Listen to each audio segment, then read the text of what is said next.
madaxda iyo siyaasiyiinta Soomaalida ayaa iyagu guud ahaan tacsiid tiiraayeen lagu wada diraya senator Yuusuf Xaaji qoyskiisii iyo eheladiisii in uu Ilaahay samariyay imaan saadaqa ka siiyo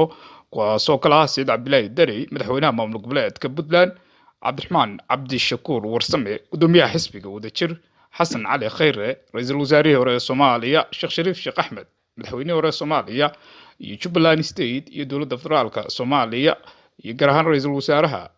xukuumadda federaalka Soomaaliya Maxamed Xuseen Roble ayaa dhammaantood tacsiid tiiraanyo leh u wada diraya Allahu naxariistay marxuun Yuusuf Xaaji oo ahaa senator iyo iyagoo ku wada sifeeyay inuu ahaa shakhsiyad ka baxday guud ahaan geeska gaar ahaan ummadda Soomaalida iyo dalka Kenya dhammaantoodna waxay leeyihiin alle samiriye iimaan saadaqa ka siiyo qoyskii qaraabadii iyo dadka Soomaaliyeed dhammaantood